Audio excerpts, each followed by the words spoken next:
Republican Tommy Tuberville of Alabama, a member of the Armed Services Committee. You saw the salute. We thank him for his service.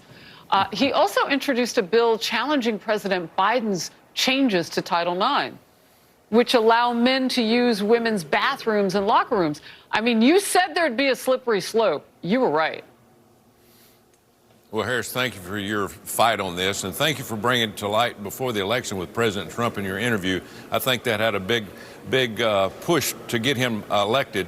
But at the end of the day, I've got a granddaughter named Rosie Gray. She is not going to dress with boys, biological boys in the dressing room. She's not going to take a shower with them, and she's not going to compete with them. Now, Dick Durbin said along with Charlie Baker that, we've only got a handful of biological boys in women's sports in NCAA. We're not just talking about that. We're talking about elementary school. We're talking about junior high. We're talking about senior high. We're talking about all women, and they are being downgraded simply for the fact that the far left wants to add gender into the mix, along with climate hoax and all the other nonsense that they're trying to push on this country, and they're trying to destroy it. So we're not going to allow them to destroy women's sports. We're going to fight for it. We're going to try to keep these wacko judges out of the fight and put them in the right direction. Well, look, Rosie Gray has a grandfather who's really fighting for her and other little girls.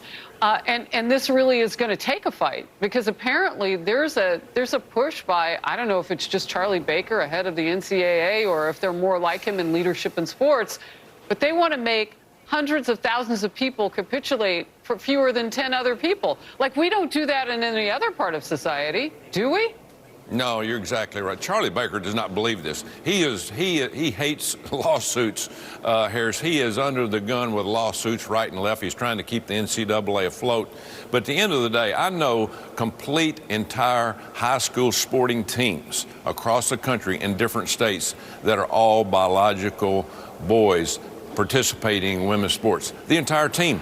And so don't tell me that it's a small problem. It's a problem that's gaining momentum on the left, and they're pushing it, but we have got to stop it in its tracks. If we don't, we're going to end up with a huge tragedy here. And again, you're not going to have Title IX, you're not going to have women's sports, and it's wrong, because Title IX is one of the best things to ever come out of this building up here, is helping women become leaders across this country. Well, there appears some on the left who don't agree with you on that. I don't know. They're supposed to be the party of women. They can't define a woman.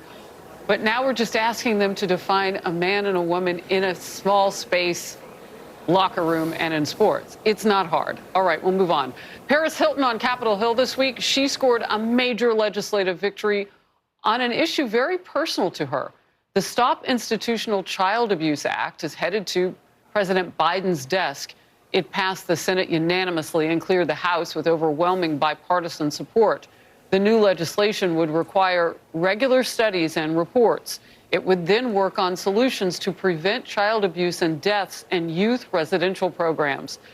Paris Hilton shared her own experience as a victim. My family was told it was an emotional growth boarding school, and it was somewhere where I would be horseback riding, and it was this beautiful place, and they had all these fake brochures with photos that were not even of the locations, and it was just a complete scam, and my family was lied to and manipulated. It just breaks my heart that there's hundreds of thousands of children, that are being sent to these places every single year. An emotional growth boarding school, and it turned out to be a nightmare and a dangerous one. Paris Hilton took to social media with this post, thanking you, Senator, and others for their support. She got emotional after the Senate passed it.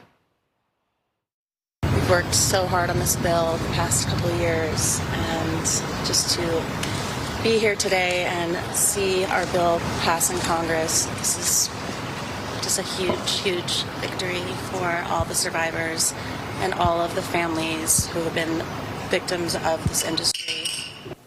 Senator Tuberville, can you tell me what maybe some of the talk on the Hill was about this? Well, I tried to explain it to a lot of my fellow senators here. I didn't know anything about this. 3 years ago, I got involved with Paris Hilton's bill here, and I actually went to Utah, went to some other states, and looked at some of these places, and I was appalled. How they're treated, how they're drugged. And so I got into the fight with her, and we've been pushing this thing for several years, but it is a huge problem. And all this bill says is start reporting your problems that you're having, because if you don't, you're basically going to lose your license.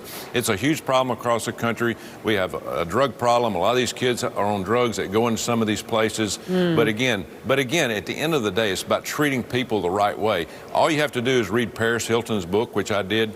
I was amazed at what she went through.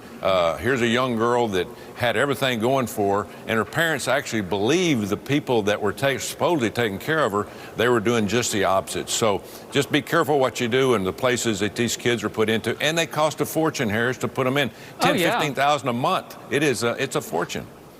Well, look, you can't legislate morals, but you can change the game, and that's what, as you were explaining to some of those colleagues on the Hill, and what we'll see now with this bill, that's the goal here.